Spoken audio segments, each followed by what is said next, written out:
Hello mummy and daddy, नमस्ते। Natures gift YouTube channel में आप सभी का स्वागत है। मैं हूं इंदु। मेरी एक सब्सक्राइबर ने मुझसे आज कमेंट करके पूछा है कि उन्हें अपने बच्चे को नमक देना चाहिए या नहीं और क्यों नहीं देना चाहिए।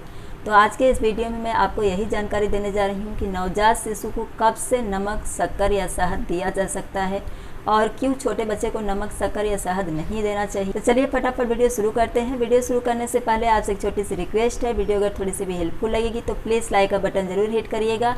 और अगर आप पहली बार मेरा वीडियो देख रही हैं, अभी तक आपने मेरे चैनल को सब्सक्राइब नहीं किया है, तो नीचे का जो लाल बटन है उसे दबाकर आप मेरे नेचर्स गिफ्ट यूट्यूब चैनल को सब्सक्राइब कर लीजिए और इसके बगल में ये जो बेल आइकन है इसे भी हिट कर दीजिए।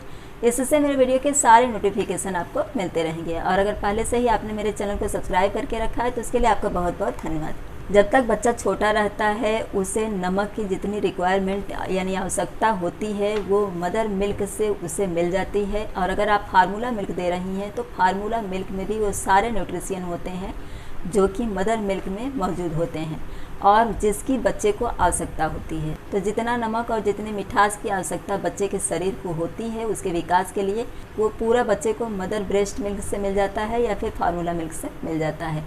नवजात शिशु को 1 साल की उम्र तक सिर्फ 1 ग्राम नमक की आवश्यकता होती है। अगर आप उसे एक्स्ट्रा नमक देने की कोशिश करती हैं तो ये बच्चे के किडनी के ऊपर असर करता है और किडनी से संबंधित परेशानियां आपके बच्चे को हो सकती हैं। जो शक्कर होती है तो शक्कर आपको पता ही होगा, जो गन्ना होता है, गन्ने का रस जब निकाला जाता है तो कई प्रोसेस से होते हुए शक्कर में परिवर्तित होता है और इस प्रोसेस के दौरान उसमें केमिकल भी मिलाया जाता है।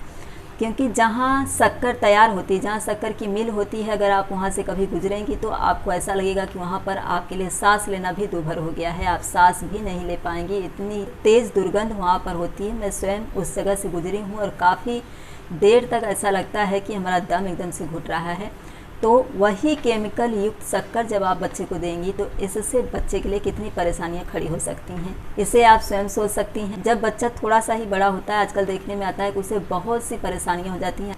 डायबिटीज़ जैसी परेशानियां भी आजकल छोटे छोटे बच्चों को होने लगी हैं। तो आप अपने बच्चे को केमिकल युक्त कोई भी चीज़ ना दीजिए, यही उसके अच्छे विकास के लिए अच्छा रहता है।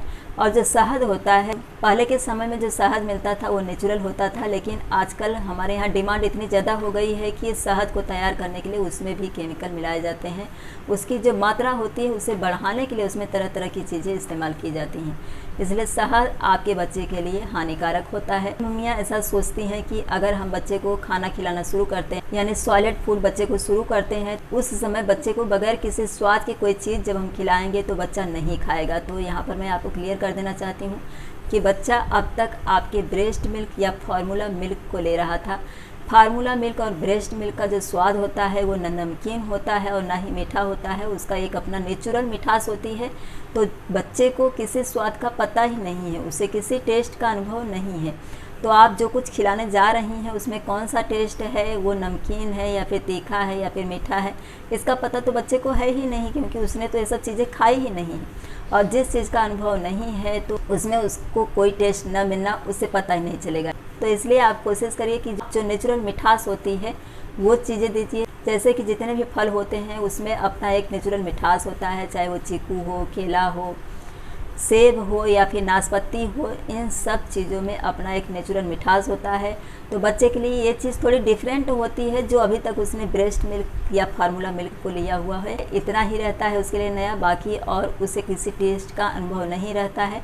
उसे एक अलग टेस्ट मिलता है तो वो थोड़ा थोड़ा ज़रूर खाएगा। अगर आप खिलाना शुरू करेंगी तो शुरुआत में ही ऐसा मत सोचिए कि आपका बच्चा 1-2 चम्मच खा लेगा। शुरू में वो हो सकता है कि आधे चम्मच से भी कम खाए, धीरे धीरे उसे देना शुरू करिए। और जो दाल का पानी होता है तो दाल में दरअसल अगर आप टेस्ट करेंगी तो थोड़ा सा नमकीन ज़रूर लगता है, यानी कि उसमें मिठास नहीं होती है। अगर मूंग की दाल या फिर अरहर की, तुअर की जो दाल होती है उसे आप कच्चा ही ऐसे मुंह में डाल लेंगी तो आपको थोड़ा सा वो नमकीन जैसा लगता है। इसलिए जब आप दाल पकाती हैं तो उसमें अगर आप कुछ नहीं मिलाएंगी तो इससे बच्चे को कोई फ़र्क नहीं पड़ने वाला है। तो इसलिए आप नेचुरल जो टेस्ट होता है बच्चे को वो दीजिए, इससे बच्चे को किसी तरह की तकलीफ़ नहीं होगी। अगर आप मिठास उसे देना ही चाहती हैं तो गुड़ और खजूर किसी भी चीज़ में आप ऐड करके दे सकती हैं, क्योंकि गुड़ में आयरन होता है तो ये बच्चों के लिए बहुत अच्छा रहेगा। और गुड़ नेचुरल होता है तो इससे बच्चे को कोई प्रॉब्लम नहीं होगी। अगर आप बच्चे के लिए खीर वगैरह बनाती हैं तो उसमें आप गुड़ का इस्तेमाल करिए, इसमें भी मिठास होती है।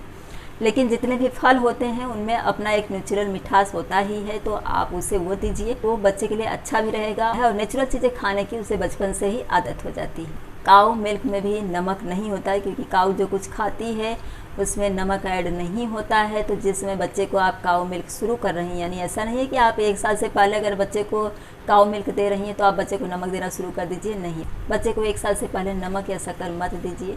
आई होप कि मैंने जो जानकारी आपको दी है इससे आपको समझ में आ गया होगा कि छोटे बच्चों को नमक, शक्कर या शहद क्यों नहीं दिया जाता है, और आप उचित निर्णय लेंगी अपने बच्चे को सॉलिड फूड खिलाते समय उसे एक नेचुरल मिठास या नेचुरल नमकीन चीज़ें देंगी, ताकि बच्चे को किसी तरह की प्रॉब्लम न हो।